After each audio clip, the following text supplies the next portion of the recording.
إن الحمد لله نحمده ونستعينه ونستغفره ونعوذ بالله من شرور أنفسنا ومن سيئات أعمالنا من يهده الله فلا مضل له ومن يضلل فلا هادي له أشهد أن لا إله إلا الله وحده لا شريك له وأشهد أن محمدًا عبده ورسوله أما بعد فأعوذ بالله السميع العليم من الشيطان الرجيم من همزه ونفخه ونفثه بسم الله الرحمن الرحيم والسابقون الأولون من المهاجرين والأنصار والذين اتبعوهم بإحسان رضي الله عنهم ورضوا عنه۔ انتہائی قابل احترام بزرگوں، عزیز نوجوان ساتھیوں، نبی کریم صلی اللہ علیہ وسلم کے صحابہ کرام رضوان اللہ علیہم اجمعین کے حوالے سے ہمارا یہ جو سلسلہ وار پروگرام ہے، آپ پہلے یقیناً کئی دفعہ اسے اٹینڈ کر چکے ہوں گے۔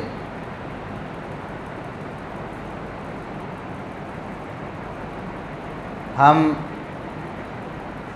کبار صحابہ کرام رضوان اللہ علیہم اجمعین کی شان، ان کی ناموس، ان کے فضائل اور مناقب پر گفتگو کر چکے ہیں۔ آج کا جو عنوان ہے وہ رسول اللہ صلی اللہ علیہ وسلم کے دو نواسوں سیدنا حسن اور سیدنا حسین رضی اللہ عنہما کے حوالے سے ہے۔ بعض لوگ یہ پروپیگنڈا کرتے ہیں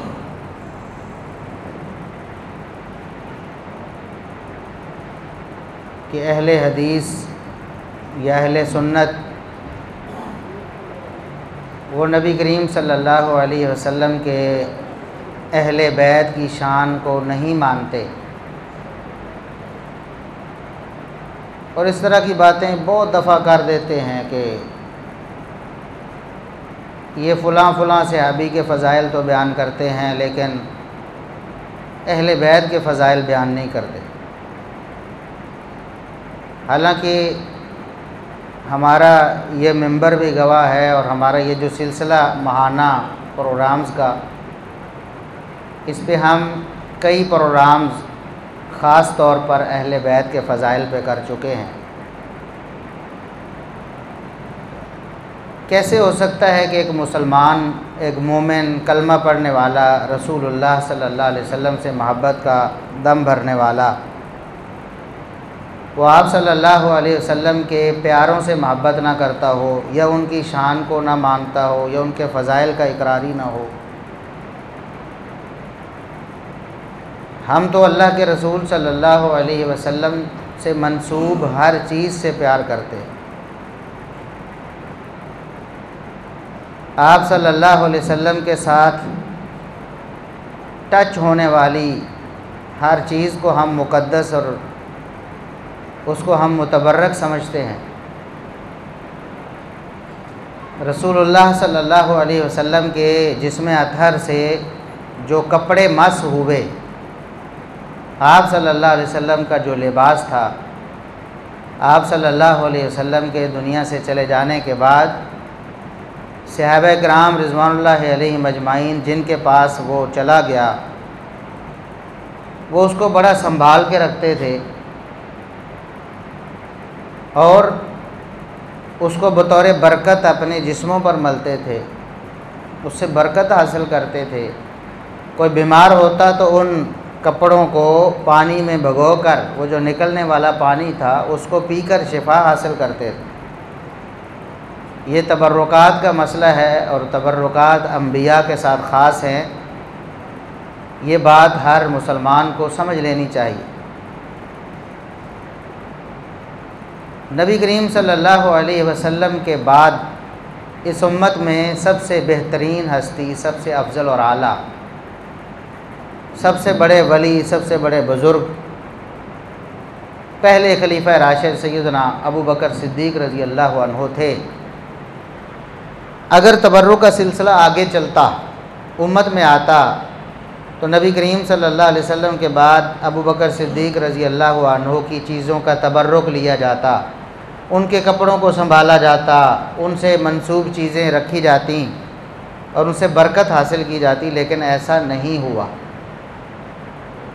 کوئی ایک روایت بھی آپ کو ایسی نہیں ملے، ایک حدیث، ایک مستند واقعہ کہ سیدنا ابو بکر صدیق رضی اللہ عنہ کی کسی چیز سے کسی صحابی نے تبرک لیا ہو۔ عمر فاروق رضی اللہ عنہ ہیں دوسرے نمبر پر خلیفہ راشد، دوسرے خلیفہ راشد، ان کے بھی فضائل اور مناقب بے شمار ہیں، اور بعض لوگ یکم محرم الحرام کو سیدنا عمر فاروق رضی اللہ عنہ کی شہادت بیان ہوتی ہے تو انہیں ہضم نہیں ہوتی۔ ویسے ہم یہ موقف رکھتے ہیں کہ جو کسی کی تاریخ پیدائش ہے یا تاریخ وفات ہے اس کو ہر سال منانا یہ مسلمانوں کا طریقہ نہیں۔ ایک شخص پیدا ہوا، جب پیدا ہوا تو فطری طور پہ خوشی ہوتی ہے، والدین کو، رشتہ داروں کو، خاندان والوں کو، لوگ خوش ہوتے ہیں،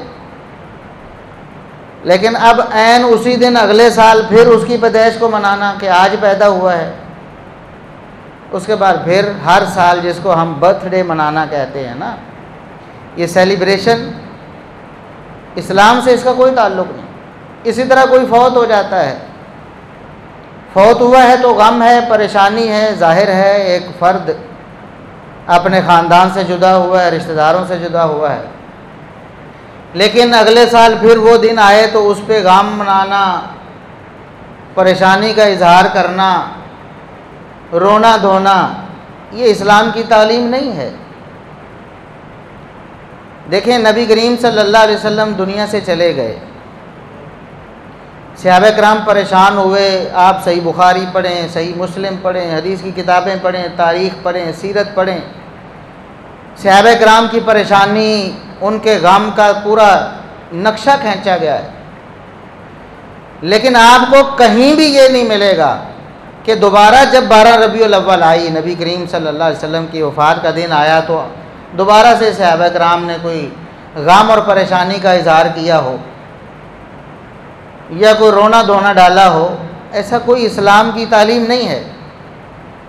اسی طرح ابو بکر صدیق رضی اللہ عنہ، عمر فاروق رضی اللہ عنہ، عثمان غنی رضی اللہ عنہ، علی المرتضیٰ رضی اللہ عنہ اور دیگر صحابہ کرام، کچھ ایسے صحابہ کرام ہیں جو نبی کریم صلی اللہ علیہ وسلم کی حیات مبارکہ میں بھی فوت ہوئے، کبار صحابہ کرام، سیدنا حمزہ رضی اللہ عنہ شہید ہوئے، ان کی شہادت کا موقع بھی آپ صلی اللہ علیہ وسلم کی زندگی میں بار بار آتا رہا، کم از کم 7-8 سال تو آیا تھا نا۔ غزوہ احد میں شہید ہوئے ہیں 3 ہجری میں، اور نبی کریم صلی اللہ علیہ وسلم اس کے بعد کم از کم 8 سال زندہ رہے، 11 ہجری میں دنیا سے آپ تشریف لے گئے۔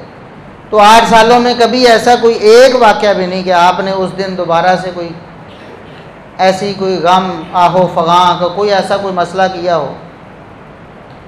تو سیدنا عمر رضی اللہ عنہ یکم محرم کو شہید ہوئے، سیدنا عثمان رضی اللہ عنہ ذوالحجہ کے ایام میں شہید ہوئے، سیدنا علی رضی اللہ عنہ بھی شہید ہوئے، اور دیگر صحابہ کرام، ان کی تاریخیں بھی بار بار آتی ہیں۔ تو اس کو معین کر کے کہ اس دن خاص طور پر کچھ منانا، یہ اسلام کا طریقہ نہیں۔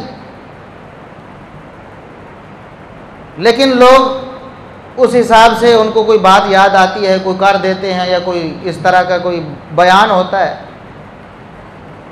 ہم اس کے حق میں نہیں کہ اس دن کو خاص طور پر کوئی منایا جائے۔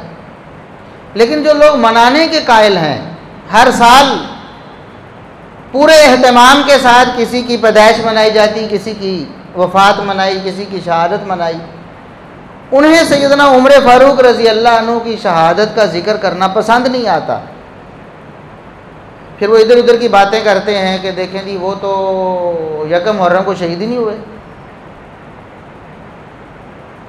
کچھ سال پہلے تک جو پورے دھڑلے سے صحیح بخاری کا نام لے کر حوالے دے کر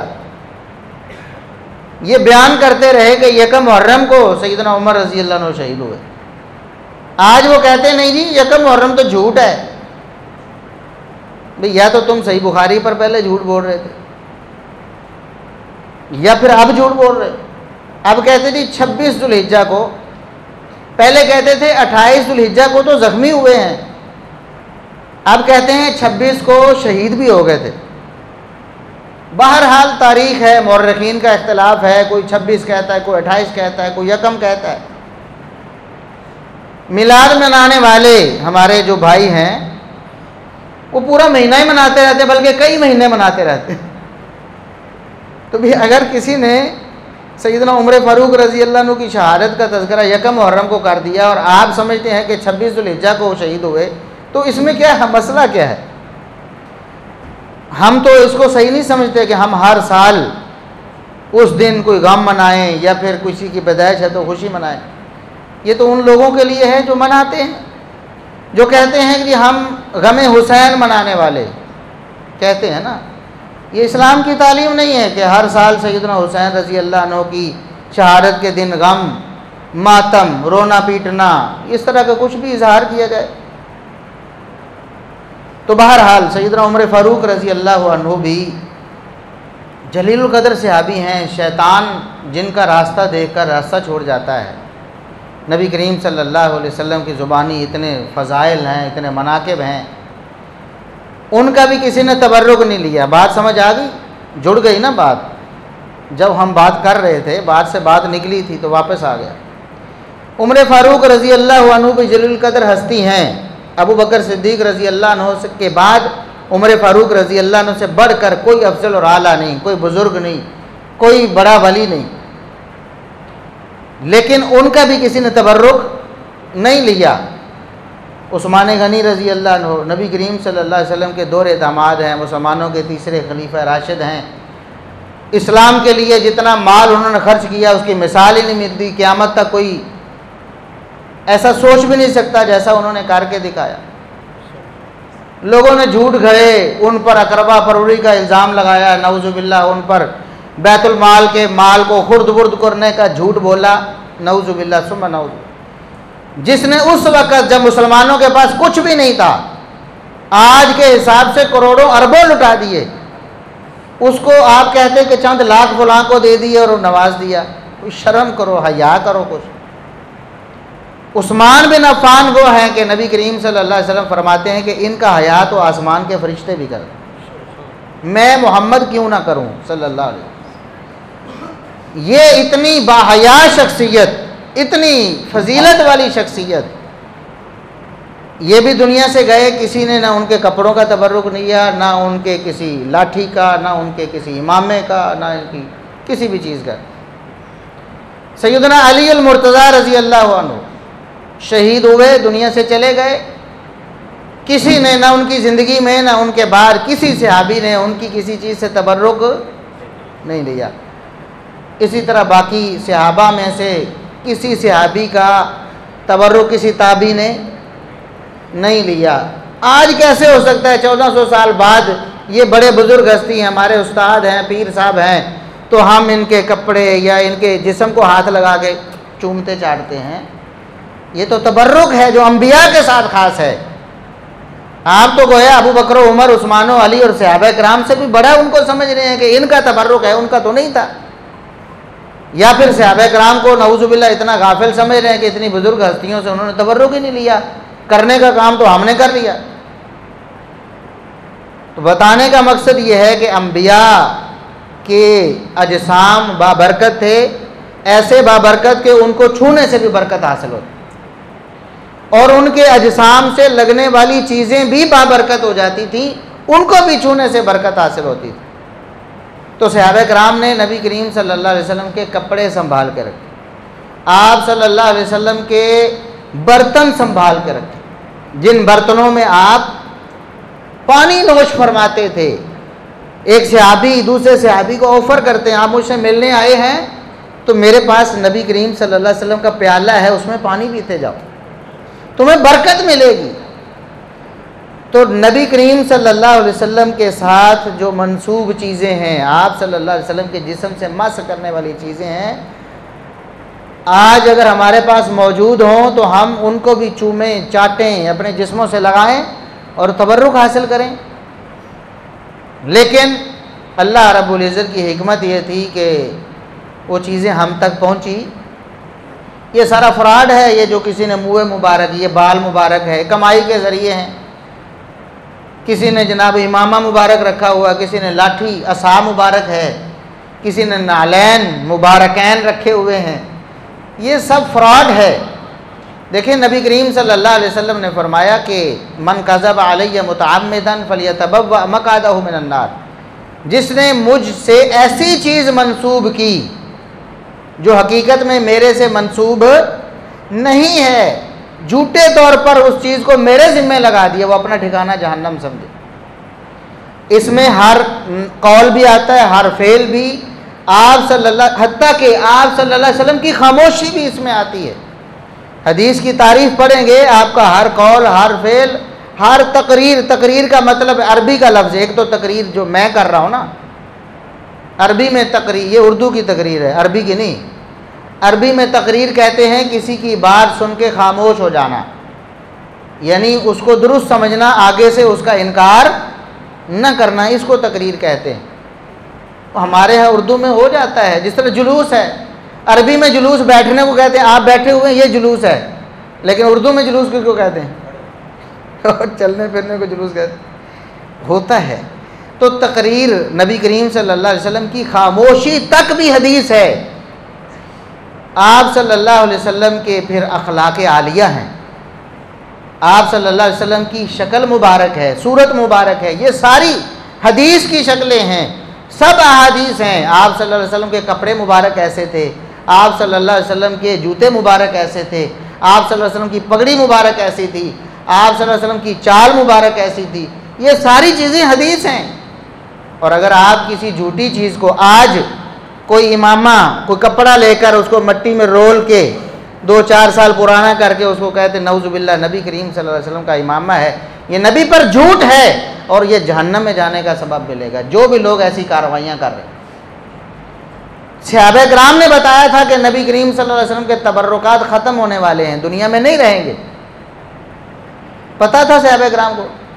عبداللہ ابن مسعود رضی اللہ عنہ کا صحیح واقعہ ہے، آپ نے کئی دفعہ سنا ہوگا۔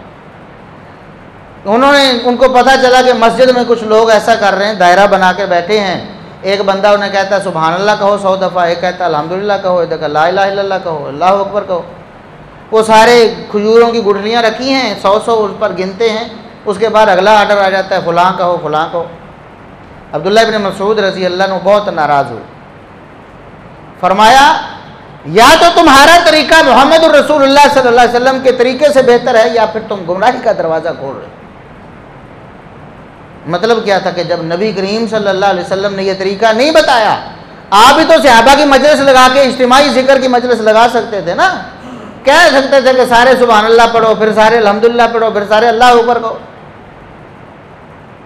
لیکن آپ صلی اللہ علیہ وسلم نے یہ طریقہ نہیں اپنایا، آپ کے صحابہ نے یہ طریقہ نہیں اپنایا، تم نے کیوں گمراہی کا طریقہ شروع کر دیا؟ ابھی یہ صحابہ کرام میں سے کوئی شامل نہیں تھا اس میں، نئے نئے مسلمان ہونے والے لوگ، نئے نئے اسلام میں آنے والے لوگ، انہوں نے سوچا کہ شاید یہ کوئی اچھا طریقہ ہوگا، تو عبداللہ بن مسعود رضی اللہ عنہ نے ڈانٹ دیا، فرمایا یہ گمراہی کا طریقہ ہے، یہ تم نے جو گن رہے ہو نا نیکیاں نہ گنو، حالانکہ سبحان اللہ الحمدللہ لا الہ الا اللہ اللہ اکبر کتنے عظیم الشان کلمات، لیکن فرمایا یہ جو گن رہے ہو نا یہ نیکیاں نہیں، یہ گناہ گنو کہ تم نے گناہ کیے ہیں، اتنے 100 گناہ کر رہے ہو تم، نیکیاں نہیں ہیں۔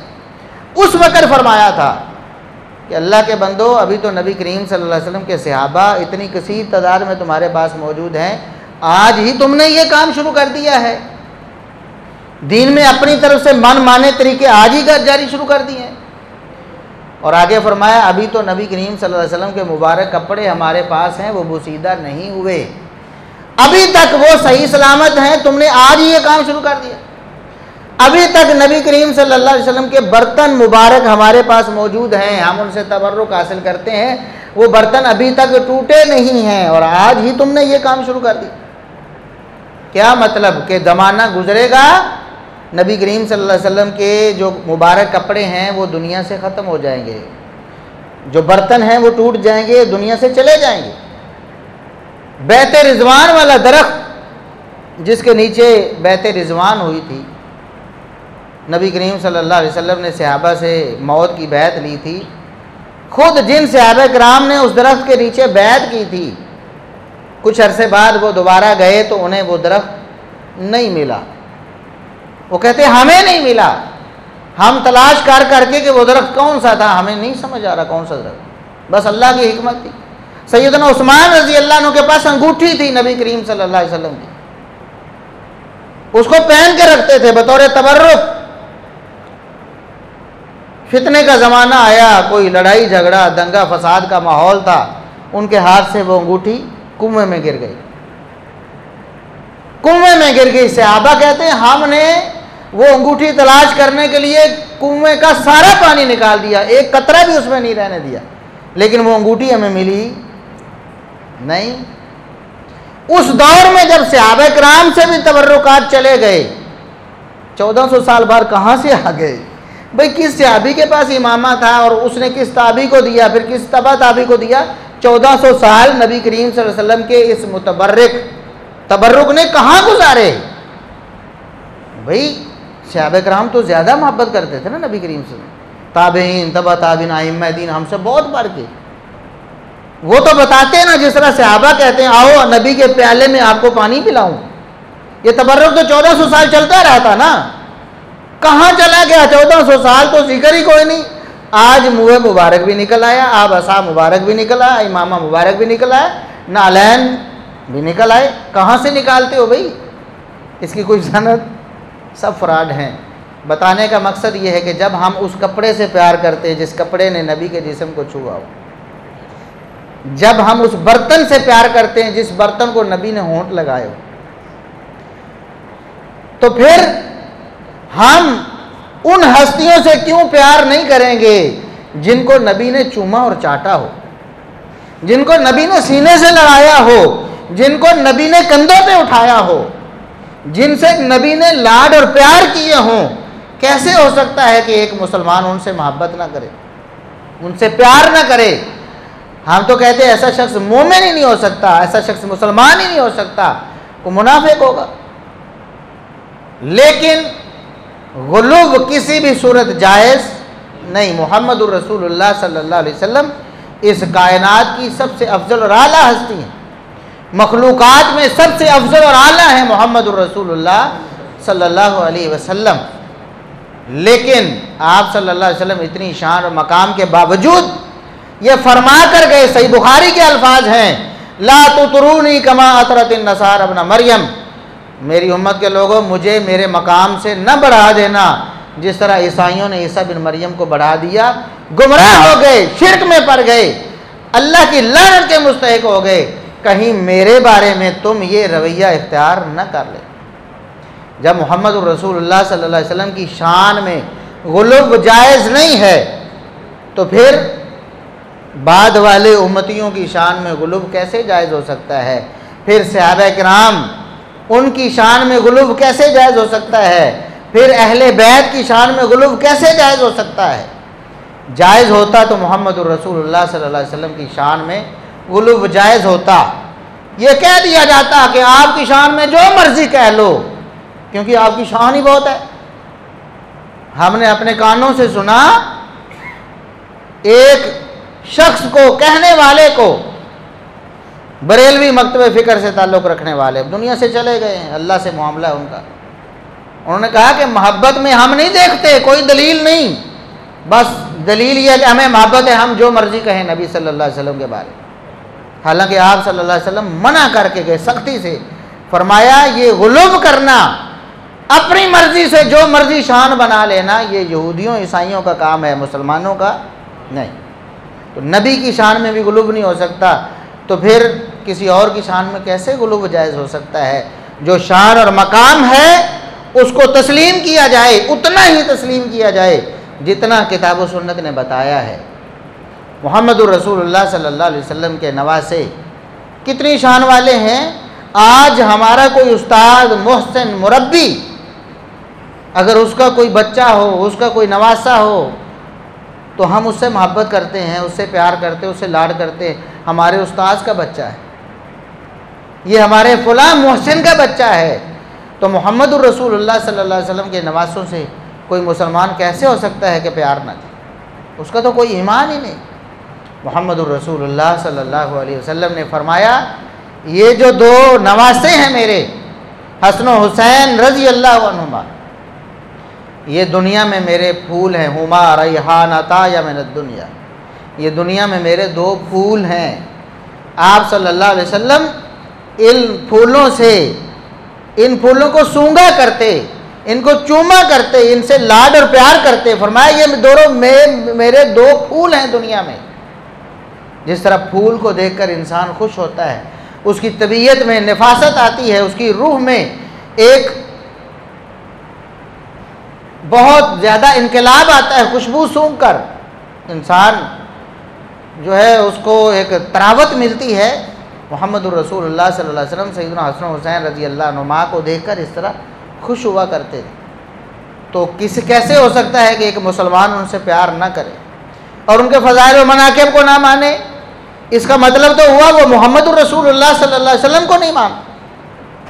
اور اس زبان مبارک سے رسول اللہ صلی اللہ علیہ وسلم نے سیدنا حسن و حسین رضی اللہ عنہما کی فضیلت بیان کی ہے، اسی زبان مبارک سے آپ نے پورا دین بیان کیا ہے۔ توحید بھی اسی زبان مبارک سے بیان ہوئی، رسالت بھی، نبوت بھی، سنت بھی، نماز بھی، روزہ بھی، حج بھی، زکوٰۃ بھی اسی زبان مبارک سے سیدنا حسن و حسین رضی اللہ عنہما کے فضائل بیان ہوں، تو کیسے کوئی مسلمان ان کا انکار کر سکے؟ سوال ہی پیدا نہیں ہوتا۔ لیکن یاد رکھیں، کچھ لوگ ہمیشہ سے پروپیگنڈا کرتے ہیں، اجارہ داری قائم کرنے کی کوشش کرتے ہیں، ٹھیکیداری بناتے ہیں، اپنے نام کسی شخصیت کو رجسٹر کروانے کی کوشش کرتے ہیں، جس طرح یہودیوں نے کیا کہ موسیٰ علیہ السلام کے نام پہ اجارہ داری بنانے کی کوشش کی کہ ہم موسیٰ والے ہیں۔ محمد الرسول اللہ صلی اللہ علیہ وسلم نے ان کی اجارہ داری کو ٹھوکر مار دی، مدینہ تشریف لائے، فرمایا یہ یہودی 10 محرم کا روزہ کیوں رکھتے ہیں؟ بتایا گیا کہ یہودی کہتے ہیں کہ موسیٰ علیہ السلام کو اللہ رب العزت نے 10 محرم کو فرعون اور آل فرعون کے مظالم سے نجات دی تھی، آزادی ملی تھی موسیٰ علیہ السلام اور ان کے ساتھیوں کو۔ انہوں نے شکرانے کے طور پر اس خوشی کے موقع پر روزہ رکھا، اس لیے ہم چونکہ موسیٰ والے ہیں، یہودیوں نے کہا ہم موسیٰ والے ہیں، اس لیے ہم موسیٰ علیہ السلام کی اس خوشی میں شریک ہوتے ہیں، شکرانے کا روزہ رکھتے ہیں۔ محمد الرسول اللہ صلی اللہ علیہ وسلم نے زبان نبوت سے فرمایا، نحن احق بموسیٰ، جھوٹے ہیں یہودی، جھوٹ بولتے ہیں کہ یہ موسیٰ علیہ السلام والے ہیں، ہم موسیٰ علیہ السلام کے زیادہ قریبی ہیں، ہمارا تعلق موسیٰ علیہ السلام سے زیادہ ہے، ہم اصل میں موسیٰ والے ہیں، کیونکہ موسیٰ علیہ السلام کا جو عقیدہ تھا، جو دعوت تھی، وہ تو ہم نے دی ہے، وہ تو ہم نے پھیلائی ہے، انہوں نے جھوٹ بولا ہے، یہ تو جھوٹے دعوے دار ہیں، نہ موسیٰ علیہ السلام کا عقیدہ مانا، نہ موسیٰ علیہ السلام کی دعوت مانی، نہ موسیٰ علیہ السلام کی فکر مانی، نہ موسیٰ علیہ السلام کے طریقے پہ چلے، جھوٹے دعوے مارے۔ اسی طرح عیسائیوں نے عیسیٰ علیہ السلام کے نام پہ ٹھیکیداری بنا لی، انہوں نے کہا ہم عیسائی، ہم تو عیسیٰ والے ہیں، اور یہ پروپیگنڈا اتنا زیادہ ہوا بھی آج بھی اگر کسی مسلمان کو بھی آپ کھڑا کر کے پوچھیں نا بھی عیسیٰ علیہ السلام کو کون مانتے ہیں، تو بے دھیانی میں کہے گا عیسائی، اور بھئی پھر مسلمان نہیں مانتے، ہم کیا عیسیٰ علیہ السلام کو نہیں مانتے؟ ہو کہتے ہیں عیسیٰ علیہ السلام والے کون ہو؟ کہیں گے وہ عیسائی، اور بھائی ہم ہیں عیسیٰ علیہ السلام والے، لیکن پروپیگنڈا، طاقت ہوتی نا پروپیگنڈے کی، انہوں نے اتنا پروپیگنڈا کیا کہ آج ہم بھی انہیں عیسائی کہتے ہیں۔ عیسائی کا کیا مطلب ہوتا ہے؟ عیسیٰ علیہ السلام کو ماننے والا، عیسائی عیسیٰ علیہ السلام کو ماننے والا۔ تو قرآن نے ان کو عیسائی نہیں کہا، ان کو نصارہ کہا ہے۔ ان کو کیا کہا؟ نصارہ، عیسائی نہیں کہا، کیونکہ عیسائی کا مطلب تو ہے کہ عیسیٰ علیہ السلام کو ماننے والے، ہم تو نہیں کہتے کہ وہ عیسیٰ علیہ السلام کو ماننے والے۔ پروپیگنڈا اتنا ہے کہ انہوں نے اپنے آپ کو باور کرا دیا، اور ساری دنیا کہتی یہ عیسائی ہیں، اور ان کے ذہن میں یہ بات بٹھا دی کہ ہم عیسیٰ علیہ السلام کو ماننے والے ہیں، اور وہ مسلمانوں کو کہتے کہ یہ عیسیٰ علیہ السلام کو نہیں مانتے۔ آپ 1000 دفعہ کہیں کہ ہم مانتے ہیں بھائی، وہ کہتے نہیں مانتے. کیوں بھائی؟ جس طرح ہم مانتے ہیں یا جس طرح ہم منوانا چاہتے ہیں اس طرح تم نہیں مانتے. سمجھ گئے نا؟ موسیٰ علیہ السلام کو ہم مانتے ہیں نا، لیکن یہودیوں کی طرح نہیں مانتے. بس یہی قصور ہے، اس لیے یہودی کہیں گے تم موسیٰ کو نہیں مانتے، عیسائی کہیں گے تم عیسیٰ علیہ السلام کو نہیں مانتے.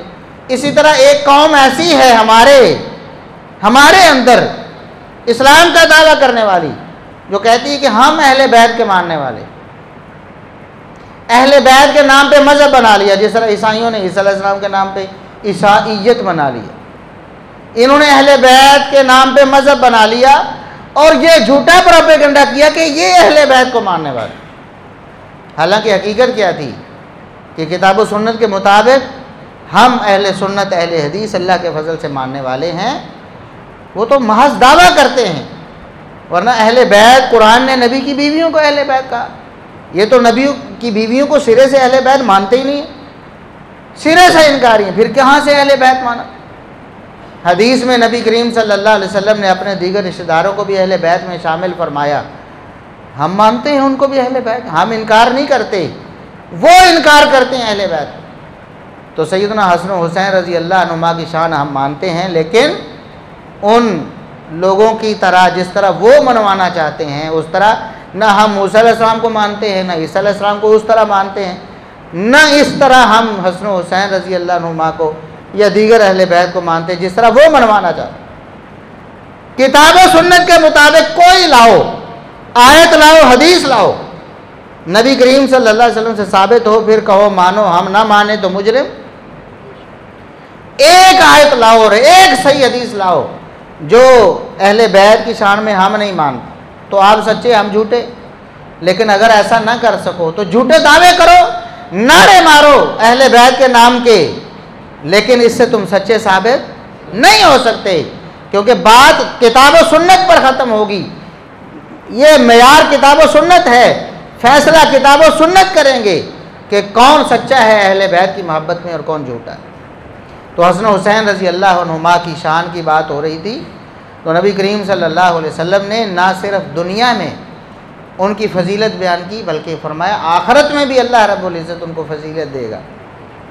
تو فرمایا یہ جو حسن حسین رضی اللہ عنہما ہیں سیدہ شباب اہل الجنہ، دنیا میں جوانی کی حالت میں جو مرنے والے ہیں، دنیا سے جانے والے ہیں، جنت میں ان لوگوں کے سردار حسن حسین رضی اللہ عنہما ہے. تو ہم مانتے ہیں یہ فضیلت سار آنکھوں پر، اور ہم بغیر کسی لاجک کے مانتے ہیں. لوگ کہہ دیتے ہیں، کئی بدبخت ایسے بھی ہیں کہ 100 میں سے ایک آدھ ایسا بھی گندا انڈا ہے ہمارے معاشرے میں کہیں کہیں پایا جا رہا ہے. جس طرح 100 میں سے کوئی 50-60 اس طرح کے گندے انڈے ملیں گے جن کو ابو بکر و عمر عثمان رضی اللہ عنہم کی فضیلت ہضم نہیں ہوتی، سیدنا معاویہ رضی اللہ عنہ کی فضیلت ہضم نہیں ہوتی، دیگر صحابہ کی. جب حدیث سناؤ تو آگے سے لاجک پیش کرنے شروع کر دیتے ہیں. تو اسی طرح ایک آدھ گندا انڈا ہمارے پاکستان کے ماحول میں ایسا بھی ہے، بہت تھوڑے ہیں، اللہ کا فضل ہے، انشاءاللہ یہ بھی ختم ہو جائے.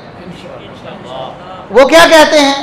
خود ہمیں کہا گیا بھئی آپ کہتے ہیں جنت کے نوجوانوں کے سردار ہیں، کون سا انہوں نے کارنامہ کیا ہے؟ اندازہ کر. کہتے فلاں صحابی کا یہ کارنامہ، فلاں صحابی کا یہ کارنامہ، فلاں صحابی کا یہ کارنامہ. حسن حسین رضی اللہ عنہما کا کون سا کارنامہ؟ یہ ہم کہتے ہیں یہ فرمایا کس نے ہے کہ جنت کے نوجوانوں کے سردار محمد الرسول اللہ صلی اللہ علیہ وسلم، اللہ رب العزت کی وحی سے فرمایا ہے. ہم اللہ کی وحی کے مقابلے میں کسی لاجک کو سامنے لاتے. سیدنا حسن حسین رضی اللہ عنہما کے بڑے فضائل، بڑے مناقب، ان کی دین کی بڑی خدمتیں اگر ایک بھی نہ ہوتی تب بھی جنت کے نوجوانوں کے سردار ہم نے ماننا ہی ماننا. یہ ہمارے ایمان کا حصہ ہے. اللہ فضیلت دیتا ہے تو ہمیں اعتراض کرنے کی کوئی گنجائش نہیں. اور دوسری طرف کچھ لوگ ایسے ہیں، آپ نے سنا جنتی نوجوانوں کے سردار، کبھی آپ نے سنا ہے کہ جنتی ادھیڑ عمر لوگوں کے سردار کون ہوں؟ بہت کم لوگوں نے سنا. یہاں بیٹھے ہوئے لوگ حالانکہ جس جامع ترمذی میں یہ حدیث ہے اسی جامع ترمذی میں وہ حدیث بھی ہے کہ نبی کریم صلی اللہ علیہ وسلم نے فرمایا سیدہ کہول اہل الجنہ، کہ دو ہستیاں ایسی ہیں جس طرح دو ہستیاں حسن و حسین رضی اللہ عنہما جنتی نوجوانوں کے سردار، اسی طرح فرمایا دو ہستیاں ایسی ہیں جو جنت میں جانے والے ادھیڑ عمر افراد کے سردار ہوں، یعنی دنیا سے فوت ہوئے ادھیڑ عمری میں، جس طرح 40 سال کے قریب عمر ہوگی اور اس سے زیادہ پھر انسان بڑھاپے کی طرف چلا جاتا ہے، جوانی ختم ہو جاتا ہے، جوانی گزار کے دنیا سے گیا ہے تو اس کا سردار جنت میں کون ہوں گے؟ ابو بکر و عمر رضی اللہ عنہ۔ یہ بھی جامع ترمذی کی حدیث اسی نبی نے فرمائی ہے، لیکن بتایا آپ کو کہ یہ افراط و تفریط من پسند چیز اور وہ بھی اپنے وقتی فائدے کے لیے اچک لینا اور دوسری کا انکار کر دینا۔ ہم تو مانتے ہیں جو نبی نے فرمایا، نبی سے ثابت ہو گیا، ہمارا دین ایمان، ہم وہ بھی مانتے ہیں، وہ بھی مانتے ہیں۔ جنتی ادھیڑ عمر لوگوں کے سردار کون ہوں گے بتاؤ؟ ابو بکر و عمر رضی اللہ عنہما۔ اور بعض لوگ غلو کرتے ہیں، غلو جس سے منع کیا گیا ہے۔ اب جنتی نوجوانوں کے سردار والی حدیث آئی تو کہتے ہیں جنت حسین دی، جنت کس کی؟ بھئی نبی نے کیا فرمایا؟ جنتی نوجوانوں کے سردار کون ہیں؟ حدیث کے الفاظ الحسن والحسین سیدہ شباب اہل جنہ، پہلے حسن کا نام لیا پھر حسین کا نام لیا، دونوں جنتی نوجوانوں کے سردار، دونوں۔ تو جنت صرف حسین دی کیسے ہو گئی؟ پھر کہو نا حسن و حسین دی۔ اب نبی کے ایک نواسے سے بغض رکھنے کی وجہ کیا ہے وہ بھی میں آگے بیان کرنے والا ہوں۔ وہ اصل میں فضیلت ہے جو نبی نے بیان فرمائی، میرے نواسے کی فضیلت، لیکن انہیں پسند نہیں آئی، اس لیے ان کو سائیڈ پہ کر دیا، ڈیگریڈ کر دیا، ان کا نام ہی نہیں لیتے، حسینی سارے بنتے ہیں، حسنی بننے کے لیے کوئی تیار نہیں۔ بھئی کیوں افراط و تفریط کیوں؟ اگر آپ کہتے ہو کہ نبی کی رشتہ داری، تو نبی کی رشتہ داری کیا حسن ابن علی رضی اللہ عنہما نبی کے نواسے نہیں تھے؟ وہ تو بڑے تھے، 1 سال بڑے، کم از کم 1 سال۔ حسن رضی اللہ عنہ وہ بڑے ہیں سیدنا حسین رضی اللہ عنہ، اور فضائل و مناقب برابر برابر آتے ہیں، لیکن ایک حدیث ایسی ہے، ایک فضیلت ایسی ہے جو نبی کریم صلی اللہ علیہ وسلم نے صرف سیدنا حسن رضی اللہ عنہ کو اشارہ کر کے فرمائی کہ یہ میرے بیٹے کی فضیلت، وہ بھی آگے ذکر کرتا ہوں۔ تو بات ہو رہی ہے کہ فرمایا حسن و حسین رضی اللہ عنہما جنتی نوجوانوں کے سردار ہے۔ اگر یہ بھی کہا جاتا کہ حسن و حسین کی جنت ہے تب بھی غلو تھا، تب بھی غلو تھا، جس کی دین میں اجازت جنت صرف اللہ کی ہے، کسی اور کی نہیں ہے۔ محمد الرسول اللہ صلی اللہ علیہ وسلم خود فرماتے ہیں، ایک تو قرآن کی آیت بھی ہے اور ایک نبی کریم صلی اللہ علیہ وسلم کی حدیث ہے۔ نبی کریم صلی اللہ علیہ وسلم نے فرمایا اللہ رب العزت کی رحمت کے بغیر کوئی جنت میں جا سکتا، کتنا بڑا عمل کرنے والا ہو، کتنی نیکیوں کے پہاڑ لے کے جانے والا ہو، اپنی نیکیوں پر اعتماد نہیں کر سکتا، کوئی بھی اپنی نیکیوں کے بل بوتے پہ جنت میں نہیں جا سکتا۔ جنت میں اللہ نے اپنی رحمت سے بھیجنا۔ اللہ کے رسول صلی اللہ علیہ وسلم سے سوال ہوا ولا انت یا رسول، اللہ کے رسول باقی ساری مخلوق کی بات تو سمجھ میں آ گئی، کیا آپ بھی اس میں شامل ہیں؟ کیا آپ بھی اپنے عملوں کے بل بوتے پہ جنت میں نہیں جائیں گے؟ آپ کو بھی اللہ کی رحمت کی ضرورت ہوگی۔ فرمایا بلا انا، میرے صحابی یاد رکھو، میں محمد الرسول اللہ صلی اللہ علیہ وسلم بھی، میں آپ کو بتا کے جا رہا ہوں، میں بھی اپنے عملوں کے بل بوتے پہ جنت میں نہیں جاؤں گا، اللہ کی رحمت سے جاؤں۔ نبی کا فرمان نہ ہو تو میں جھوٹا، میری جو مرضی سزا دے، لیکن اگر نبی کا یہ فرمان ہے، اس کے بعد اگر آپ کسی امتی کے بارے میں کہہ دیں جنت اس کے نام کر دیں کہ جنت تو اسی کی ہے، یہ بات صحیح ہے کہ وہ جنتی ہیں، ان کی جنتی ہونے میں شبہ۔ حسن و حسین رضی اللہ عنہما بھی جنتی ہیں، ابو بکر و عمر و عثمان رضی اللہ، علی رضی اللہ عنہ، عشرہ مبشرہ، سارے صحابہ جنتی ہیں، لیکن کسی کے نام کہہ دینا اور تاثر یہ دینا کہ فلاں کسی کو جنت میں داخل کرے یا جہنم میں داخل کرے، تو یہ غلو ہے جو محمد الرسول اللہ صلی اللہ علیہ وسلم اپنی ذات کے بارے میں نفی کر کے گئے ہیں۔ میرے بارے میں بھی ایسا نہیں کہنا، اپنا عقیدہ درست کرو، توحید کو سمجھو، اللہ رب العزت کے جلال کو سمجھو، اللہ رب العزت کی عظمت کو سمجھو کہ اس کے سامنے محمد الرسول اللہ صلی اللہ علیہ وسلم بھی ڈرتے ہیں۔ آپ فرماتے ہیں میں روزانہ ہر روز 100 دفعہ اللہ سے معافی مانگتا ہوں، حالانکہ اللہ نے فرما دیا ایڈوانس میں ہی آپ کے ذمہ کوئی گناہ نہیں، لیکن محمد الرسول اللہ صلی اللہ علیہ وسلم فرماتے ہیں میں روزانہ پھر بھی 100 دفعہ اللہ سے معافی مانگتا ہوں۔ دیکھیں اللہ رب العزت کی عظمت کو سمجھیں، شرک میں مبتلا ہو کر اپنی دنیا آخرت کو برباد نہ کریں۔ یہی دعوت ہے اہل بیت کی، یہی حسن و حسین رضی اللہ عنہما کی فکر ہے، یہی ان کا طریقہ ہے، یہی علی المرتضیٰ رضی اللہ عنہ کا طریقہ ہے، یہی ابو بکر و عمر و عثمان و علی رضی اللہ عنہ سب کا طریقہ ہے، یہی نبی کی تعلیم ہے، یہی کتاب و سنت ہے۔ تو یہ کہنا کہ فلاں اگر ایسا کہنا ہے تو پھر اگر کوئی یہ بھی کہے نا کہ جنت ابو بکر کی ہے، ابو بکر جس کو چاہیں جنت میں داخل کریں، جس کو چاہے نکال دیں، ہم کہتے ہیں یہ بھی غلو ہے، یہ بھی اللہ کی کتاب اور محمد الرسول صلی اللہ علیہ وسلم کے فرامین کی خلاف ورزی ہے، حالانکہ وہ نبی کے بعد سب سے افضل اور سب سے اعلیٰ، خود بقول علی المرتضیٰ رضی اللہ عنہ کے نبی کے بعد اس امت میں سب سے افضل اور اعلیٰ ابو بکر ہے، لیکن ابو بکر صدیق رضی اللہ عنہ کے بارے میں بھی ایسی بات نہیں کہی جا سکتی۔ اپنے آپ کو غلوب سے بچائیں، صاف اور ستھرا عقیدہ جو قرآن نے دیا ہے، جو نبی کریم صلی اللہ علیہ وسلم نے دیا ہے، اس کا مطالعہ کریں، قرآن کو پڑھیں، ترجمہ پڑھیں، آپ کو سمجھ آئے اللہ رب العزت کی عظمت کیا ہے۔ نوح علیہ السلام جیسے عظیم المرتبت اولو العزم پیغمبر اللہ رب العزت کے سامنے تھر تھر کانپتے ہیں۔ اللہ تنبیہ کر دیتا ہے کہ نوح اپنے بیٹے کے بارے میں سفارش کر لی ہے، آپ کو پتہ نہیں تھا، یہ عذر ہے، ٹھیک ہے چھوڑ دیا، لیکن آئندہ ایسا کیا تم جاہلوں میں شمار ہو جاؤ۔ بھئی ہم ایسا نوح علیہ السلام کے بارے میں کوئی کلمہ نہیں کہہ سکتے، لیکن اللہ رب العزت خالق و مالک ہے، وہ اپنی عظمت بتاتا ہے کہ میں اللہ ہوں، میں خالق اور مالک ہوں، سارے میری مخلوق ہیں، میرے سامنے سارے عاجز ہیں، میرے سامنے سارے نیچے ہیں، سب میرے محتاج ہیں، میں کسی کا محتاج ہوں۔ تو حسن و حسین رضی اللہ عنہما کی بھی بڑی شان ہے، بڑا مقام ہے، لیکن اللہ رب العزت کے عاجز بندے تھے، ساری زندگی اللہ سے مانگتے رہے، اللہ کے سامنے گڑ گڑاتے رہے، اللہ سے فریادیں کرتے رہے، ہر مشکل میں اللہ کو پکارتے رہے۔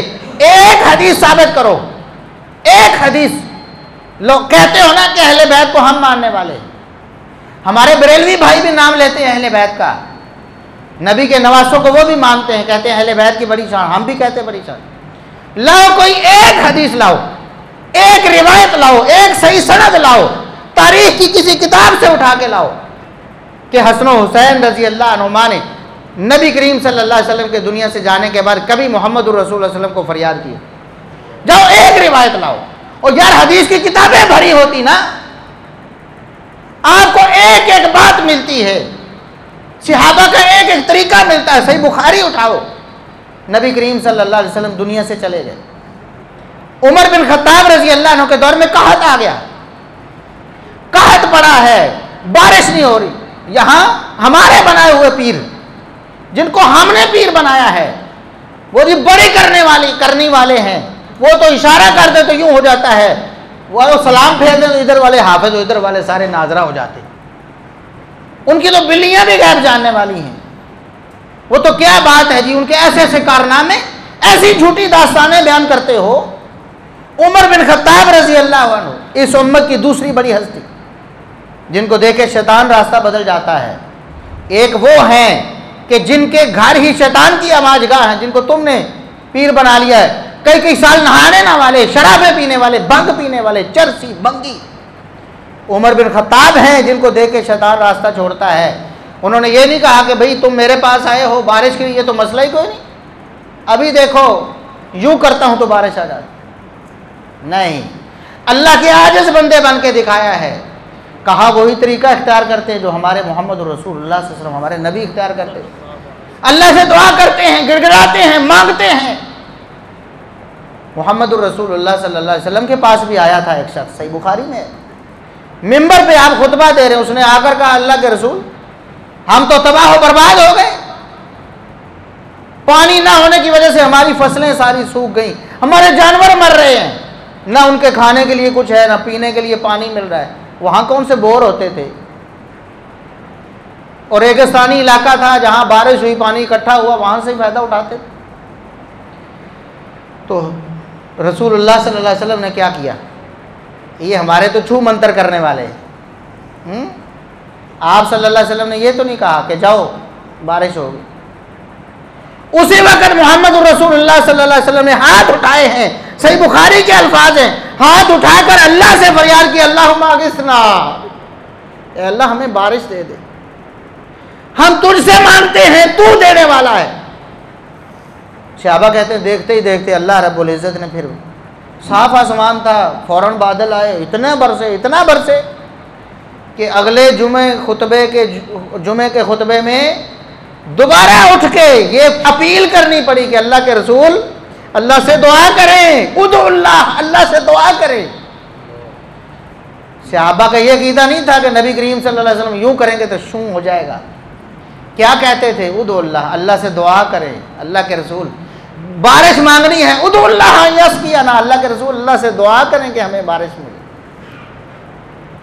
اور دوبارہ آ کر کہتے ہیں اللہ سے دعا کریں کہ یہ اب ہمارے لیے زحمت بن رہی ہے، پانی پانی ہو گیا ہر طرف، اللہ رب العزت ان بادلوں کو لے جائے۔ پھر محمد الرسول اللہ صلی اللہ علیہ وسلم نے دعا، اللہم حوالینا ولا علیہ، اللہ رب العزت سب کچھ کرنے والا ہے، نبی ہو ولی ہو اللہ کے محتاج ہیں، خود مختار نہیں ہے، خود مختار اس کائنات میں ایک ہی ذات ہے، اللہ رب العزت، مختار کل جس کو کہتے ہیں، مختار کل ایک ہی ذات اللہ رب العزت۔ تو محمد الرسول اللہ صلی اللہ علیہ وسلم نے دعا کی، اللہ رب العزت نے ان بادلوں کو ختم کر دیا، بھیج دیا دور۔ یہی طریقہ عمر بن خطاب رضی اللہ عنہ نے اپنایا، یہ نہیں کہا کہ ابھی کر کے دکھاتا ہوں، آنکھیں بند کرو، کھول لو گے تو بارش ہو جائے،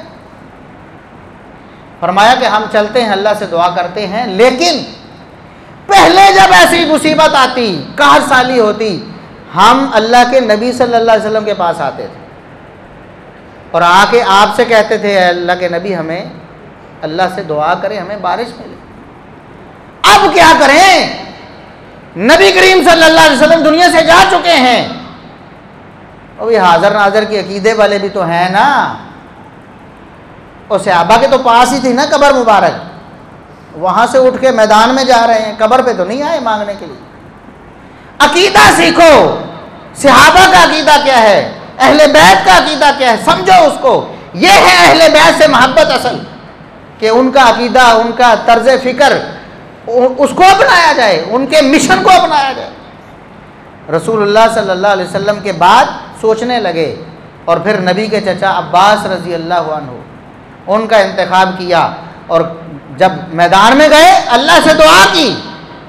پہلے عباس رضی اللہ عنہ سے کہا کہ ہم پہلے نبی صلی اللہ علیہ وسلم سے کہتے تھے دعا کا، اب آپ سے گزارش کرتے ہیں، آپ ہمارے نزدیک بہت نیک ہیں، نبی کے چچا ہیں، آپ ہمارے لیے دعا کریں۔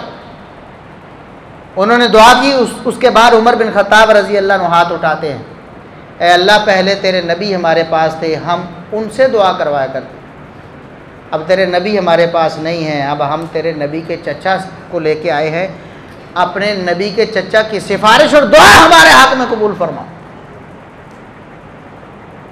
یہ طریقہ ہے۔ اس کے بعد بھی جب بھی موقع آیا، کوئی ایک واقعہ تو ثابت کرے، کسی صحابی نے، کسی اہل بیت کے فرد نے نبی کریم صلی اللہ علیہ وسلم کی قبر مبارک پر جا کر فریادیں کی ہوں۔ آج تو یہ جو بھنگی چرسی فوت ہونے والے، یہ بات درست ہے کہ کئی نیک لوگوں کے بھی مزار اور کبے جبے بن گئے، لیکن ہمارے ہاں حقائق سے یہ بات ثابت ہے، اندر سے بلیاں نکلتی ہیں، گدھے نکلتے ہیں دبائے ہوئے، اور یہ تو اب سوشل میڈیا کا زمانہ ہے، آپ دیکھ چکے ہیں سب کو۔ اور اگر تاریخی حقیقت دیکھی جائے، یہ لاہور میں کتنا بڑا دربار ہے، علی حجویری کا جس کو دربار کہتے ہیں، آپ مسلمہ تاریخ سے یہ ثابت نہیں کر سکتے کہ یہ دربار کی جگہ ہے۔ مورخین نے صاف لکھا ہے کہ یہاں تو وہ دفن ہی نہیں ہوئے،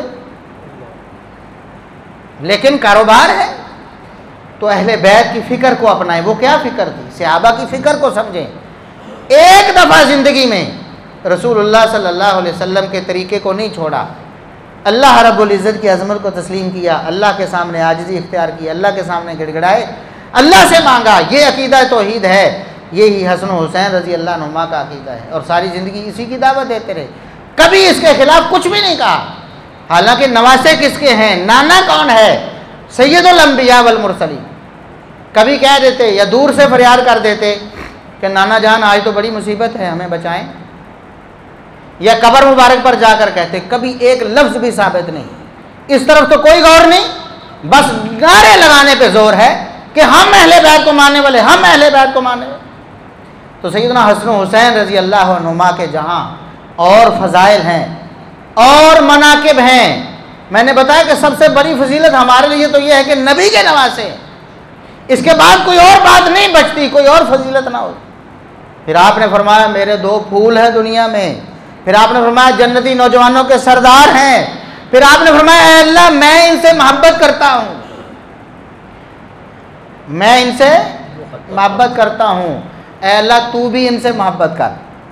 اے اللہ جو ان سے محبت کرے تو اس سے بھی محبت کر. ہم تو اس لیے محبت کرتے ہیں کہ ہم ان سے محبت کریں گے تو اللہ ہم سے محبت کرے, کیونکہ وہ نیک بندے تھے. آج بھی کوئی نیک بندہ ہو, اس سے محبت اللہ رب العزت کی محبت کا سبب بنتی ہے, اور اس سے نفرت اللہ کے غیظ و غضب کا سبب بنتی ہے. وہ تو وہ تھے جن کو نبی کریم صلی اللہ علیہ وسلم نے معزز بتایا. وہ تو وہ تھے جن کے فضائل و مناقب محمد الرسول اللہ علیہ وسلم کی زبان اطہر سے جاری ہوئے بذریعہ وحی. اور آخری بات کرتا ہوں کہ سیدنا معاویہ رضی اللہ عنہ کے بارے میں بہت بڑا پروپیگنڈا ہمارے ہاں ہوتا ہے. یہ باور کروایا جاتا ہے کہ سیدنا معاویہ رضی اللہ عنہ وہ اہل بیت کے دشمن تھے. نعوذ باللہ ثم نعوذ باللہ. اور کہنے والے تو کہتے ہیں ابو بکر صدیق رضی اللہ عنہ بھی دشمن, کہتے ہیں کہ نہیں؟ وہ جن نبی کی اولاد کا حق مار لیا, انہوں نے غصب کر لیا. کہنے والے جھوٹے دجال خائن. وہ کہتے ہیں کہ جی عمر فاروق رضی اللہ عنہ نے نعوذ باللہ سیدہ فاطمہ رضی اللہ عنہ کا حمل گرا دیا. کہنے والے تو یہ بھی کہتے ہیں عثمان ابن عفان رضی اللہ عنہ نے ان کا حق کھا لیا, کہتے ہیں کہ نہیں؟ تو اسی طرح کے جھوٹے اور خائن سیدنا معاویہ رضی اللہ عنہ پر بھی الزام لگاتے ہیں وہ جی اہل بیت کے بڑے دشمن تھے. نعوذ باللہ ثم نعوذ. حالانکہ ساری زندگی ان سے ایک بات بھی ایسی ثابت نہیں کہ انہوں نے کبھی اہل بیت سے دشمنی کی ہو, ان سے نفرت کا کوئی اظہار کیا ہو, ان سے بغض رکھا ہو. ایک حدیث بھی ایسی ثابت آج تک کوئی پیش نہیں کر سکا. لیکن جھوٹ بولنے سے باز نہیں آتے. میں آپ کو ایک مثال دیتا ہوں جو ہمارے اس موضوع سے متعلق ہے.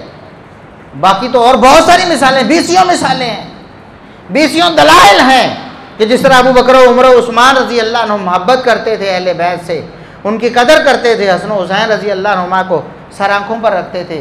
اسی طرح سیدنا معاویہ رضی اللہ عنہ بھی ان سے محبت کرتے تھے. 20 مثالیں ہیں. لیکن آج ہمارے موضوع سے متعلق کہ حسن و حسین رضی اللہ عنہما کی شان کیا ہے, ان کی شان اور ان کی فضیلت میں ایک ایسی حدیث جو ہمیں صرف سیدنا معاویہ رضی اللہ عنہ نے سنائی ہے, کسی اور صحابی سے ہمیں مروی ملتی. یعنی اگر یہ شان معاویہ رضی اللہ عنہ بیان نہ کرتے تو ہم تک آج نہ پہنچتی. اللہ نے اپنے دین کی حفاظت, حسن و حسین رضی اللہ عنہما کی فضیلت بھی تو دین ہے نا, نبی کا فرمان تو دین ہے. اپنے دین کی حفاظت کے لیے اپنے بندے سیدنا معاویہ رضی اللہ عنہ کا انتخاب کیا. انہوں نے نبی کریم صلی اللہ علیہ وسلم کو دیکھا کہ نبی کریم صلی اللہ علیہ وسلم سیدنا حسن و حسین رضی اللہ عنہما سے محبت کا اظہار کر, اور محبت کا انداز ایسا جو عمومی طور پر آپ کی محبت کے انداز سے ہٹ کے ایک انوکھا انداز. وہ بیان کرتے ہیں کہ میں نے نبی کریم صلی اللہ علیہ وسلم کو دیکھا. مسند احمد کی حدیث ہے, سند صحیح ہے. سیدنا معاویہ رضی اللہ عنہ دشمن ہوتے تو یہ کرتے, بغض رکھتے تو ان کی شان اور فضائل بیان کرتے. کہتے ہیں کہ میں نے نبی کریم صلی اللہ علیہ وسلم کو دیکھا کہ آپ صلی اللہ علیہ وسلم سیدنا حسن رضی اللہ عنہ اپنے نواسے کے ہونٹوں کو چوس رہے تھے. ہونٹوں کو محبت سے, پیار سے. ایک تو ہوتا ہے نا گال چومنا, ماتھا چومنا, میں نے دیکھا حسن رضی اللہ عنہ کے ہونٹوں کو چوم رہے تھے، چوس رہے تھے، اور صرف اتنی حدیث بیان کر کے بس نہیں کی بلکہ اپنا عقیدہ بھی بیان کیا، اپنا عقیدہ، معاویہ رضی اللہ عنہ کا عقیدہ۔ اصل میں بات کیا ہوئی تھی؟ یہ لوگ تو جھوٹے کہتے ہیں نا کہ وہ خود نعوذ باللہ لعنت کرواتے تھے، یہ لعنتی دیکھیں کتنے جھوٹ بولتے ہیں۔ معاویہ رضی اللہ عنہ، اسی حدیث میں الفاظ ہیں کہ ان کے سامنے کسی نے حسن رضی اللہ عنہ کے بارے میں کوئی نازیبہ بات کر دی، ایسی بات کر دی جو ان کے شان کے خلاف تھی، تو معاویہ رضی اللہ عنہ تڑپ اٹھے، خاموش نہ رہے، فرمایا خاموش ہو جاؤ، کس کے بارے میں بات کر رہے ہو؟ نواسہ رسول حسن کے بارے میں؟ حسن وہ ہیں جن کو میں نے دیکھا نبی کریم صلی اللہ علیہ وسلم ان کے ہونٹوں کو چوم رہے ہیں، چوس رہے ہیں۔ آگے فرماتے ہیں جس کے ہونٹوں کو نبی چوم لیں، جس کے ہونٹوں کو نبی کے ہونٹ لگ جائیں، اس کو کبھی جہنم کی آگ چھو سکتی نہیں۔ یہ حسن کی شان ہے، بیان کرنے والے سیدنا معاویہ رضی اللہ عنہ ہیں۔ تو جھوٹوں کا پراپیگنڈا بالکل ختم، جھوٹ ہے سیدنا معاویہ رضی اللہ عنہ۔ تمام صحابہ، نبی کے نواسوں سے کون نفرت کر سکتا ہے؟ ایک طرف تم رضی اللہ عنہ بھی کہتے ہو عجیب منافق ہو، دوسری طرف کہتے ہو کہ اہل بیت سے بغض رکھتے تھے۔ اہل بیت سے بغض رکھنے والا کون ہوتا ہے بتاؤ؟ اور منافق ہوتا ہے نا۔ اہل بیت سے بغض رکھنے والا کون ہوتا ہے؟ منافق کو رضی اللہ عنہ کہتے ہیں۔ اتنے جھوٹے ہو تم، اتنے خائن ہو، اتنے دوغلے ہو تم، کچھ ہوش کرو، شرم کرو، حیا کرو، سوچو کہ کیا بول رہے ہو۔ ایک طرف کہتے ہو ہم معاویہ کو رضی اللہ عنہ کہتے ہیں نا کہ جیسے بڑا احسان کر رہے، دوسری طرف کہتے ہیں کہ جی وہ اہل بیت سے بغض رکھتے تھے۔ بھی اہل بیت سے بغض رکھنے والا تو منافق ہوتا ہے، تم پھر ان کو رضی اللہ عنہ کیوں کہتے ہو؟ کبھی عبداللہ بن ابی کو بھی رضی اللہ عنہ کہا تم؟ یہ ان لوگوں کے جھوٹا ہونے کی دلیل ہے۔ یہ لوگ کبھی ایک بات پہ قائم آپ کو نظر نہیں آئے، جھوٹ بولتے ہیں، جھوٹے کہتے ہیں نا جھوٹ کے کوئی پیر نہیں ہوتے، یعنی ایک بنیاد نہیں ہوتی، کبھی ادھر کبھی ادھر کبھی ادھر۔ تو سیدنا حسن رضی اللہ عنہ، آخری بات اور ختم، سیدنا حسن رضی اللہ عنہ سے نفرت کیوں ہے ایک طبقے کو جو اہل بیت کا نام بھی لیتا ہے لیکن نفرت بھی کرتا ہے؟ یعنی جو فضیلت حسین رضی اللہ عنہ کو دیتے ہیں وہ حسن رضی اللہ عنہ کو دینے کے لیے تیار، حالانکہ نبی نے فرمایا دونوں جنت کے سردار، جنت کی نوجوانوں کے سردار، نبی نے فرمایا دونوں دنیا میں میرے پھول، نبی نے فرمایا دونوں سے میں محبت کرتا ہوں، اللہ دونوں سے محبت کرے، فرمایا اللہ اس سے بھی محبت کرے جو ان دونوں سے محبت کرتا ہے۔ لیکن حسین رضی اللہ عنہ کا ماتم بھی کر لیتے ہیں، حسین رضی اللہ عنہ کے نام کی نظر و نیاز بھی ہے، لیکن حسن رضی اللہ عنہ کے نام کی نظر و نیاز سنی کبھی؟ نہیں نا۔ کیوں؟ وہ نواسہ رسول نہیں، وہ نبی کریم صلی اللہ علیہ وسلم کے قریبی رشتہ دار نہیں، وہ علی رضی اللہ عنہ کے فرزند نہیں، وہ سیدہ فاطمہ کے لخت جگر نہیں۔ کیوں؟ فرق کیوں ہے؟ وجہ یہ ہے کہ نبی کریم صلی اللہ علیہ وسلم نے ان کی شان میں فرمایا تھا۔ ایک دن حسن بیٹھے ہوئے تھے رضی اللہ عنہ، نبی نے فرمایا ابنی ھذا سید، یہ میرا بیٹا سردار ہے۔ اور ایک تو ہم ہے نا سید کہتے ہیں، نبی کی آل میں سے جو لوگ ان کو ہم سید کہہ دیتے ہیں۔ سید کا عربی لفظ اس کا معنی ہوتا ہے سردار، سردار۔ نبی نے فرمایا میرا یہ بیٹا سردار ہے، میرا یہ بیٹا سردار ہے۔ کیوں؟ اللہ رب العزت میری امت کے دو عظیم الشان گروہوں کے مابین اس کی وجہ سے صلح کروا دے۔ امت میں اختلاف ہو جائے گا، اس اختلاف کو ختم کرنا اللہ رب العزت نے میرے اس بیٹے کے ذمہ لگا۔ اور حسن رضی اللہ عنہ نے نبی کریم صلی اللہ علیہ وسلم کی اس بشارت کو پورا کیا۔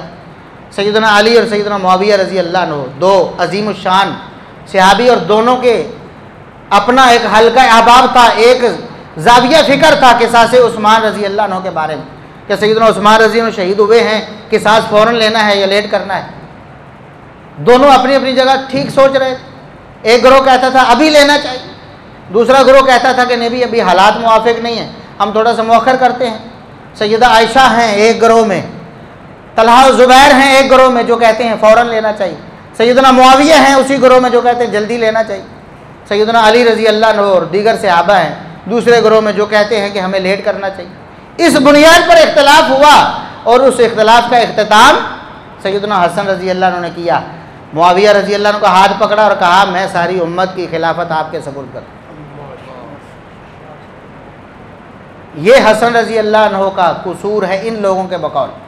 اس وقت بھی ظالموں نے کہا تھا، اس وقت بھی معتبر ترین کتابیں گواہ ہیں ان لوگوں کی جو اپنے آپ کو اہل بیت کے ٹھیکیدار کہتے ہیں، کہ ہمارے لوگوں نے جو اپنے آپ کو شیعان اہل بیت کہتے، شیعان علی کہتے تھے، ان لوگوں نے کہا کہ آپ نے ہمیں رسوا کر دیا ہے، نعوذ باللہ، آپ نے صلح کیوں کی، آپ نے تو ہمارے پلے ککھ نہیں رہنے دیا۔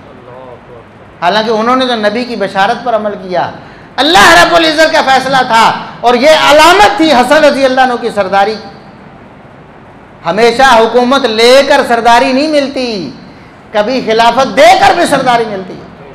اور حسن رضی اللہ عنہ نے، اللہ رب العزت نے وحی کر کے نبی کو بتایا کہ یہ بیٹا سردار ہے، اللہ رب العزت اس کے ذریعے صلح کروائے گا اور ایک خیر کا دور شروع ہوگا، پھر امت عروج کی طرف جائے گی۔ اور ایسا ہی ہوا، پھر سیدنا معاویہ رضی اللہ عنہ 20 سال مسلمانوں کے خلیفہ اور امیر المومنین رہے۔ سیدنا حسن جب تک موجود رہے مکمل اطاعت کرتے رہے۔ سیدنا حسین رضی اللہ عنہ پورے خلافت کے زمانے میں موجود رہے، کسی ایک فیصلے سے بھی اختلاف نہیں کیا، کبھی نہیں کہا کہ آپ نے یہ غلط کر دیا۔ لوگوں نے داستانیں تو بڑی بنائی، وہ ابو بکر و عمر و عثمان رضی اللہ عنہ کے بارے میں بھی بنائی ہے، سیدہ عائشہ رضی اللہ عنہ کے بارے میں بھی بھونک لیتے ہیں، وہ سیدنا معاویہ رضی اللہ عنہ کے بارے میں بھی بنا لی، لیکن کوئی ایک بات ثابت کر کے دکھائے دلائل کے اعتبار سے، قیامت تک ایسا ممکن ہے۔ تو سیدنا معاویہ رضی اللہ عنہ ایک ایسے عظیم الشان مسلمانوں کے خلیفہ اور امیر المومنین ہیں جن کا انتخاب نواسہ رسول سیدنا حسن رضی اللہ عنہ نے کیا، نبی کی پیشگوئی کے مطابق، اللہ کی وحی کے مطابق۔ تو یہ سیدنا حسن رضی اللہ عنہ سے نفرت کی وجہ ہے۔ آج اسی لیے آپ کو نہ نیاز حسن کے نام پہ ملے گی، نہ آپ کو ماتم ملے گا، نہ سینہ گوبی ہوگی، نہ خاص طور پر ان کی شہادت کو منایا جائے گا۔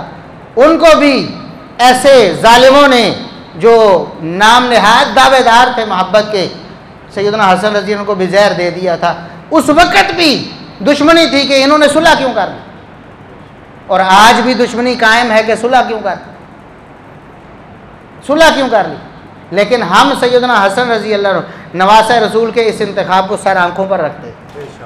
ہمارے نزدیک آج کا کوئی بندہ اگر انتخاب کرتا ہے اپنی پوری ذمہ داری سے، ایک مسجد کا صدر بنانا ہو، اپنے علاقے کی یونین کا صدر بنانا ہو، بڑی ذمہ داری کے ساتھ اگر اللہ سے ڈرنے والا ہے کہ میں نے کسی غلط بندے کو بنا دیا، اللہ نے کہا قیامت کو پوچھ لینا ہے کہ تم نے کسی ایسے شخص کو کیوں بنا دیا جس نے خرابیاں کی، جو غلط ہے، جس کا کردار ٹھیک نہیں۔ تو حسن رضی اللہ عنہ کے بارے میں کیا خیال ہے، جنہوں نے پوری دنیا کی پوری اسلامی سلطنت، اس کی خلافت کی چابی معاویہ رضی اللہ عنہ کے ہاتھ میں دے دی کہ آج کے بعد آپ مسلمانوں کے سربراہ ہیں، آپ خلیفۃ المسلمین، آپ امیر المومنین ہیں۔ حسن رضی اللہ عنہ کا یہ انتخاب کیسا تھا، یہ اہل بیت کے ماننے والوں کو پسند آئے گا، اہل بیت کے جھوٹے دعوے داروں کو پسند نہیں آئے گا۔ ہم حسن و حسین رضی اللہ عنہما کی ہر فضیلت کو مانتے ہیں اور ان کے ہر فیصلے کو ہم تسلیم کرتے ہیں، دل و جان سے تسلیم کرتے ہیں، اور ان کے ہر انتخاب کو بھی ہم اپنے سر پہ، اپنی آنکھوں پہ رکھتے ہیں، اپنی پلکوں پہ رکھتے ہیں۔ اللہ رب العزت ہمیں اہل بیت سے حقیقی محبت کی توفیق عطا فرمائے۔ اگر کسی کا کوئی سوال ہماری اس مجلس کے حوالے سے ہے تو وہ کر سکتا ہے، ٹائم کافی ہو گیا ہے، بہت سی باتیں میں نے ذکر کر دی، پھر بھی اگر کوئی اشکال ہو تو ہم اختصاراً انشاءاللہ اس کا جواب دے دیتے ہیں اور اس کے بعد اس مجلس کو برخاست کرتے ہیں۔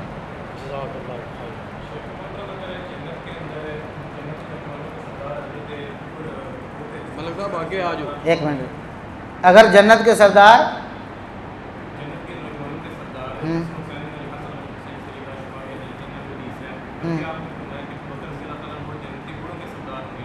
ادھیڑ عمروں کے، یعنی جو جوانی کی عمر گزار چکے ہیں،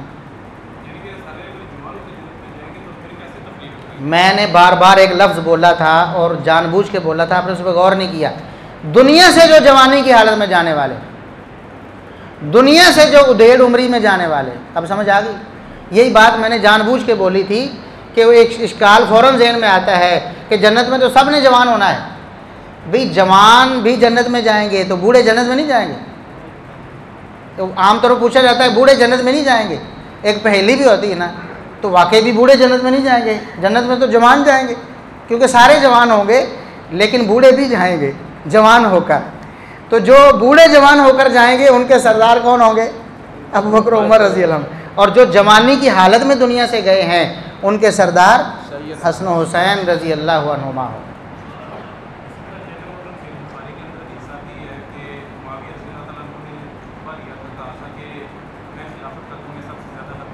نہیں، ایسے تو کوئی لفظ صحیح بخاری میں نہیں۔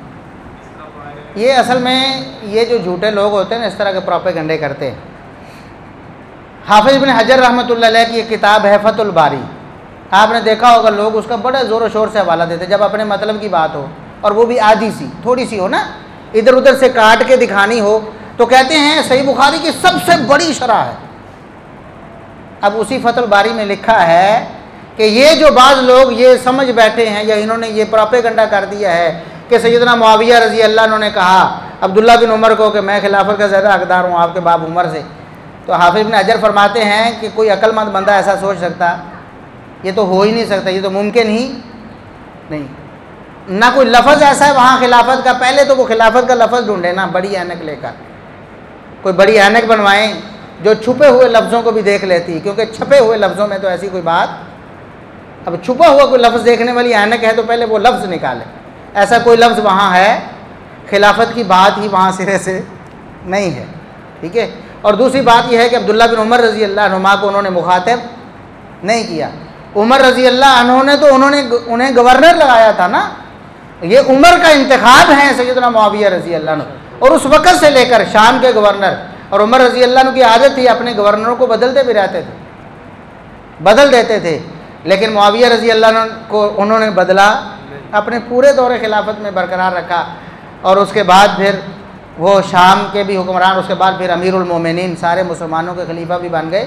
تو یہ تو عمر رضی اللہ عنہ کا انتخاب ہیں، کیسے ہو سکتا ہے کہ ان کو کہے کہ میں ان سے نعوذ باللہ ثم نعوذ باللہ؟ یہ تو کسی جاہل نے ایسا سمجھا ہے، حقیقت میں ایسا نہیں ہے، اور علماء نے تو بتایا ہے، حافظ بن حجر نے بھی بتایا ہے کہ ایسا تو ممکن ہی نہیں ہو سکتا، یہ تو عقل سے بھی بالکل دور بات۔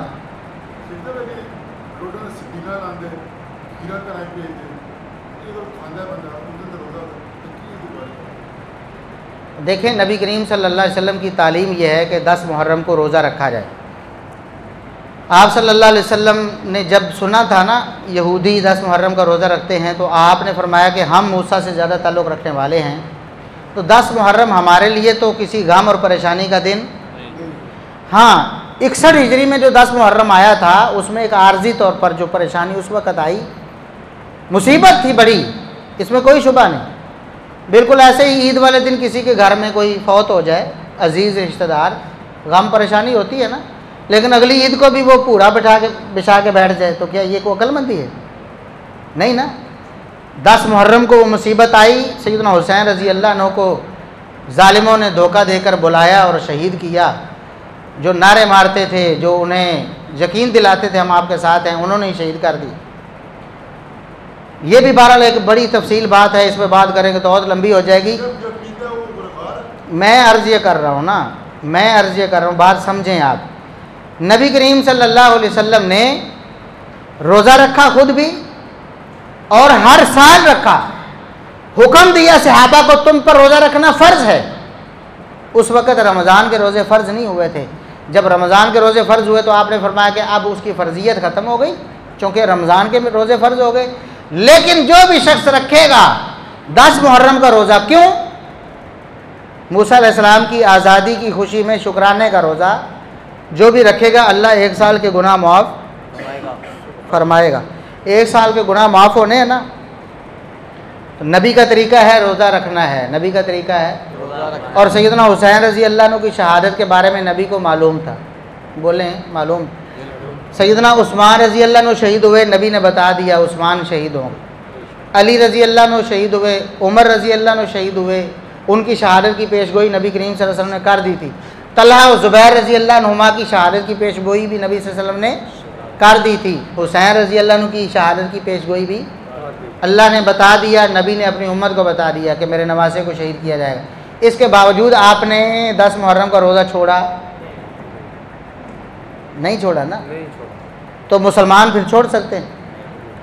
اب کسی کی مجبوری ہے، کوئی بندہ بیمار ہے یا نہیں رکھ سکا، الگ بات ہے، لیکن نبی کریم صلی اللہ علیہ وسلم کے مقرر کیے گئے دن کو جو روزے کے لیے مقرر تھا اس میں سبیلیں لگانا، یہ تو نبی کے دین کے مقابلے میں اپنا دین بنانے کی کوشش ہے نا۔ ابھی آپ نے روزہ نہیں رکھا، چلو ٹھیک ہے نہیں رکھا، آپ کی کوئی مجبوری ہوگی، نبی نے حکم دیا روزہ رکھو، آپ نے نہیں رکھا، اور آپ نے صرف روزہ رکھنا چھوڑا نہیں بلکہ باقی لوگوں کو بھی دعوت دی ہے کہ سبیلیں لگاؤ، آؤ پانی پیو، ہم تمہیں پلاتے ہیں، گاڑیوں کو روک روک کر، لوگوں کو روک روک کر زبردستی پانی پلاتے ہیں، اسی طرح بریانیاں تقسیم ہوتی ہیں، کھیریں بانٹتے ہیں، پتہ نہیں کیا کیا کرتے ہیں۔ یہ محمد الرسول اللہ علیہ وسلم کے دین سے غداری ہے۔ کیا ہے؟ نبی کا دین کیا ہے؟ 10 محرم کو، اور آپ صلی اللہ علیہ وسلم نے فرمایا اپنے آخری سال میں، اگلے سال زندہ رہا تو 9 کا بھی روزہ رکھوں گا، لیکن آپ صلی اللہ علیہ وسلم زندہ نہیں رہے۔ لیکن عبداللہ بن عباس جنہوں نے اس حدیث کو بیان کیا وہ فرماتے ہیں کہ اب نبی کی تعلیم کا یہی تقاضا ہے کہ 9 اور 10 دونوں کا روزہ رکھا جائے، کیونکہ آپ صلی اللہ علیہ وسلم نے 9 کا بھی روزہ رکھنے کی اس لیے خواہش کا اظہار کیا تھا کہ یہودیوں سے مخالفت بھی ہو جائے، وہ خوشی نہ ہو جان بھی سانو ویکھے روزہ رکھا ہے، اسی 2 رکھنے ہیں 9 10۔ تو اس لیے ہمیں تو روزہ رکھنے کا حکم ہے، اور ہم نے روزے رکھنے، ہم نے سحری افطاری سجانی ہے اللہ کے فضل و کرم، ہم نے سبیلیں نہیں لگانی، ہم نے بریانیاں نہیں بانٹنی، ہم نے نبی کی سنت پہ عمل کرنا ہے، نبی کا دین ہے، اور تا قیامت ہے 1 سال کے گناہ معاف کروانے، ٹھیک ہے۔ اب آپ کو شاید سمجھ آ گئی ہوگی کہ جو ان سبیلوں سے پانی پیتا ہے وہ نبی کے دین کے مخالفت میں حصہ ڈالتا ہے، اور بھئی آپ کے خلاف کسی نے وہاں کیمپ لگا لیا ہو، آپ کے خلاف، آپ نے کہا کہ آج فلاں کام کرنا ہے، اس نے کہا کہ نہیں مقابلے میں میں نے یہ کرنا ہے، تو آپ وہاں جا کے اس کے ساتھ شامل ہوں گے؟ نبی کے مقابلے میں جو کیمپ لگا لے، سبیلیں لگا لے، بریانیاں تقسیم کرے، آپ اس میں کیسے جا کے شریک ہوں؟ آپ نے نبی کے دین کا احیاء کرنا ہے، نبی کی سنتوں کو اپنانا ہے، اور نبی کی سنتوں کو عام کرنا ہے، لوگوں کو دعوت دینی ہے زیادہ سے زیادہ کہ نبی کریم صلی اللہ علیہ وسلم کی سنت پر عمل کریں، 1 سال کے گناہ بھی معاف کروائیں۔ آپ کیوں پئیں گے؟ ایسی کسی سبیل نبی کریم صلی اللہ علیہ وسلم کے طریقے کے خلاف کسی طریقے میں شمولیت جائز نہیں، بالکل جائز نہیں۔ اللہ رب العزت ہمیں عمل کی توفیق عطا فرمائے۔ سبحان ربک رب العزت عما یصفون وسلام علی المرسلین والحمد للہ رب العالمین۔